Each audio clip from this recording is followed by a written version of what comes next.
നമസ്കാരം പ്രിയമുള്ളവരെ. കഴിഞ്ഞ ദിവസം അഖിൽമാരാരുടെ ഒരു പ്രസ്താവന ഉണ്ടായിരുന്നു. അദ്ദേഹം 2020 എന്ന് പറയുന്ന രാഷ്ട്രീയ പ്രസ്ഥാനം, എൻ ഡി യുമായി ചേർന്ന് നിൽക്കുന്ന രാഷ്ട്രീയ പ്രസ്ഥാനം ഉപേക്ഷിച്ച ശേഷം അദ്ദേഹം പറഞ്ഞത്, ഈ പേളിമാണി BJP അനുകൂല പ്രസ്താവന നടത്തിയതിൻ്റെ പേരിൽ, ജന്തർ മന്ദറിൽ സമരം ചെയ്യുന്ന വിദ്യാർത്ഥികളെ എതിർത്തുകൊണ്ട് BJP അനുകൂല പ്രസ്താവന നടത്തിയതിൻ്റെ പേരിൽ അവർക്ക് ഏകദേശം 4 ലക്ഷത്തോളം ഫോളോവേഴ്സ് നഷ്ടപ്പെട്ടു എന്നാണ്. അപ്പോൾ അവർക്ക് യൂട്യൂബിൽ നിന്നോ അല്ലെങ്കിൽ ഇൻസ്റ്റാഗ്രാമിൽ നിന്നോ കിട്ടുന്ന വരുമാനം നല്ല തോതിൽ ഇടിഞ്ഞിട്ടുണ്ട് എന്ന് വ്യക്തമാണ്. ഒന്നുകൂടി അദ്ദേഹം പറഞ്ഞു, താൻ ഈ BJP സഖ്യകക്ഷിയായതിനു ശേഷം 2020 സ്ഥാനാർത്ഥിയായി മത്സരിച്ചതിന് ശേഷം തനിക്ക് ഏകദേശം 70,000-ൽ പരം സബ്സ്ക്രൈബേഴ്സ് കുറഞ്ഞിട്ടുണ്ടെന്ന് പറഞ്ഞു. അതുപോലെ അഞ്ജലി നായരുടെയും ആരതി ഡി നായരുടെയും ഒക്കെ കാര്യം അദ്ദേഹം സൂചിപ്പിക്കുന്നുണ്ട്.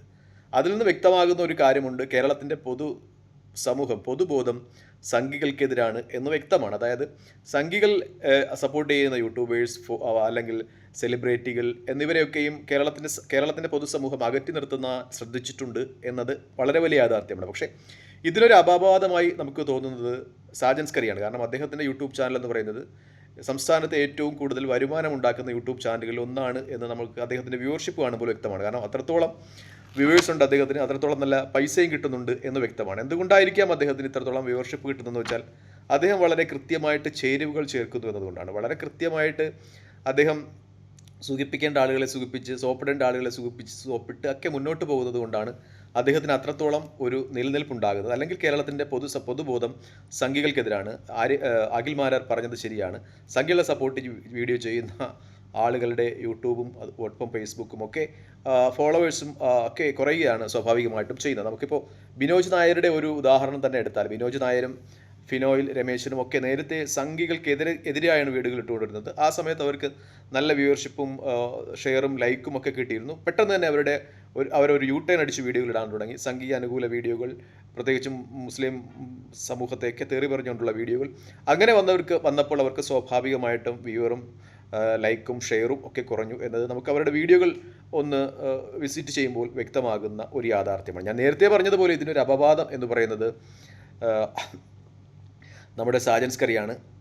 അദ്ദേഹം ചേരുവകൾ വളരെ കൃത്യമായി ചേർക്കുന്നു എന്ന് തന്നെയാണ് ഇതിന് അദ്ദേഹം കാണുന്ന ഒരു പരിഹാരം.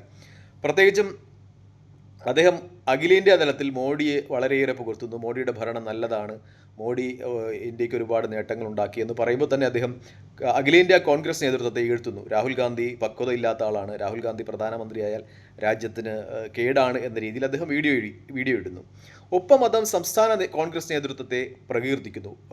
സതീശനെയും മറ്റും പ്രകീർത്തിക്കുന്നു, രമേശ് ചെന്നിത്തലയെ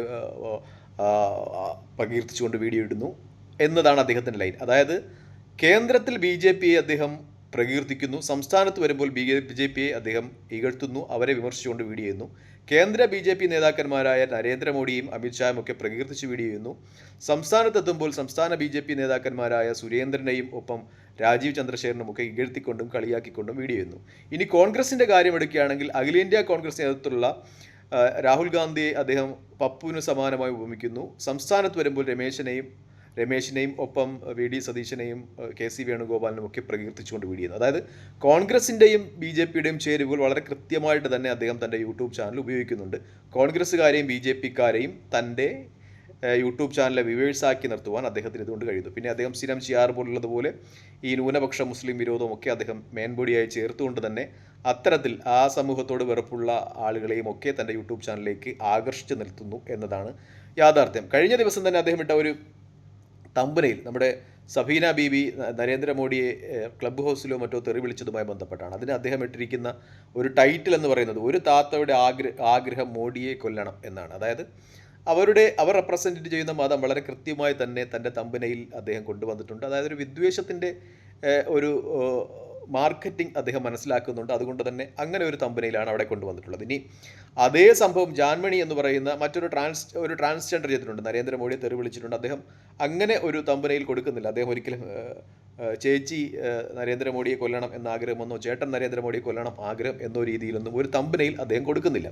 അതായത് അദ്ദേഹത്തിന് അറിയാം ആ യൂട്യൂബ് ചാനലിൽ എങ്ങനെ കൊണ്ടുപോകാം, എങ്ങനെ വ്യൂവർഷിപ്പ് ഉണ്ടാക്കാമെന്നത്. അതായത് ഒരു BJP പ്രകീർത്തനം കേന്ദ്രത്തിൽ, സംസ്ഥാനത്തിൽ വരുമ്പോൾ അത് കോൺഗ്രസിൻ്റെ സംസ്ഥാന നേതാക്കളെ പ്രകീർത്തിക്കുന്നു. കാരണം കേന്ദ്രത്തിൽ ഭരണത്തിലിരിക്കുന്നത് BJPയാണ്, സംസ്ഥാനത്ത് ഭരണത്തിലിരിക്കുന്നത് കോൺഗ്രസ്സാണ്. രണ്ടുപേരെയും പ്രകീർത്തിക്കുന്നു.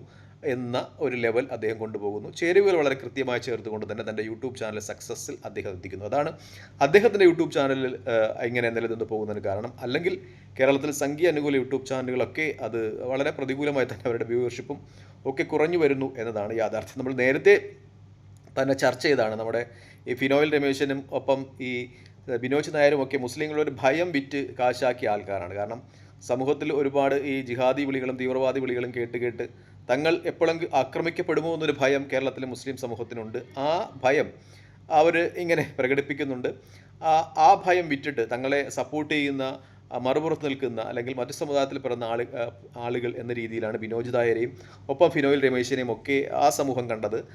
അവർ സപ്പോർട്ട് ചെയ്യും, ലൈക്ക് ചെയ്യും, ഷെയർ ചെയ്യുകയൊക്കെ ചെയ്തു. പക്ഷേ ഈ ഫിനോയിൽ രമേശനും അതുപോലെ ഈ ബിനോജ് നായരും ഒക്കെ അവർ നോക്കിയത് അപ്പുറത്ത് നിൽക്കുന്ന സാജൻ സ്കറിയുടെ ഒരു വ്യൂവർഷിപ്പും പൈസയും ഒക്കെയാണ്. അപ്പോൾ അദ്ദേഹത്തിന് ഈ സമൂഹത്തെ ഇങ്ങനെ തീവ്രവാദി ജിഹാദി എന്നൊക്കെ വിളിക്കുമ്പോൾ പൈസ കിട്ടുന്നുണ്ട്, കൂടുതൽ യൂട്യൂബ് വരുമാനം കിട്ടുന്നുണ്ട്, വ്യൂവർഷിപ്പ് കിട്ടുന്നുണ്ട്. അപ്പോൾ അവരൊന്ന് ചേഞ്ച് ചെയ്ത് നോക്കിയതാണ് ഫിനോയിൽ രമേശനും ഒപ്പം ഈ നമ്മുടെ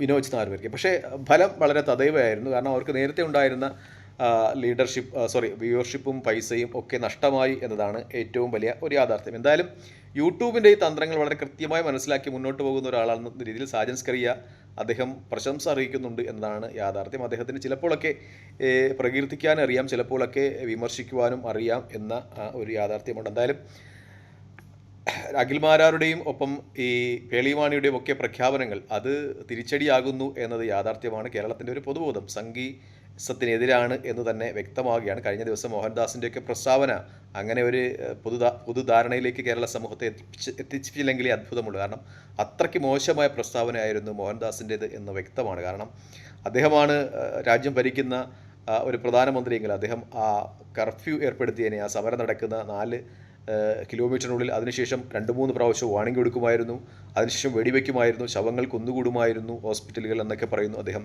ബലാത്സംഗത്തെ പോലും അതിൽ ന്യായീകരിക്കുന്നുണ്ട്. മറ്റൊന്നുകൂടി അദ്ദേഹം പറയുന്നുണ്ട്, നേരത്തെ ഗോദ്രയിൽ ഇത്തരം കലാപങ്ങൾ അടിച്ചമർത്തി പാരമ്പര്യമുള്ള നരേന്ദ്രമോദി ഇക്കലാപം അടിച്ചമർത്തൽ പരാജയപ്പെട്ടു എന്നൊക്കെ അദ്ദേഹം പറയുന്നുണ്ട്. എന്തായാലും അത്തരം പ്രസ്താവനകൾ കേരളത്തിൽ സംഘീ വിരുദ്ധത കൂട്ടുന്നതിനെ കാരണമാകൂ എന്നതാണ് യാഥാർത്ഥ്യം. എന്തായാലും കേരളത്തിൽ സംഘീസവും അതുമായി ബന്ധപ്പെട്ട കാര്യങ്ങളുമൊക്കെ ഈ സമരത്തിൻ്റെ അടിസ്ഥാനത്തിൽ കൂടുതൽ വിവക്ഷിക്കപ്പെടുന്നു, പാർട്ടികളുടെ സമരത്തിൻ്റെ അടിസ്ഥാനത്തിൽ എന്നത് വസ്തുതയാണ്. ഇന്ന് സുരേഷ് ഗോപിയുടെ മകൻ പോലും, കേന്ദ്രമന്ത്രിസഭയിൽ മന്ത്രിയായ സുരേഷ് ഗോപിയുടെ മകൻ പോലും, മാധവ് പോലും എന്തായാലും മോഹൻദാസിൻ്റെ പ്രസ്താവനയെ വിമർശിച്ചിട്ടുണ്ട് എന്നത് കുറച്ചുകൂടി ആശാവഹമാണ്. കാരണം ആ പ്രത്യയശാസ്ത്രം പിന്തുടരുന്ന ആളുകൾ തന്നെ ഇത്തരത്തിലുള്ള ആളുകളുടെ ഈ വിദ്വേഷം കലർന്ന പ്രസ്താവനയുമായി വിദ്വേഷം കലർന്ന പ്രസ്താവനയെ എതിർക്കുന്നു എന്ന് പറയുന്നത് വളരെ ആശ്വാസജനകമാണ് എന്ന് തന്നെയാണ് എനിക്ക് പറയാനുള്ളത്. തൽക്കാലം ഈ വീഡിയോ ഇടാങ്ങനെയാണ്. മറ്റൊരു വീഡിയോ കാണുന്നവരെ നന്ദി, നമസ്കാരം, ജയ് ഹിന്ദ്. വീഡിയോ ഇഷ്ടപ്പെടുന്ന ലൈക്ക് ചെയ്യുക, ഷെയർ ചെയ്യുക, കമൻറ്റ് ചെയ്യുക. മറ്റൊരു വീഡിയോ കാണുന്നവരെ ജയ് ഹിന്ദ്.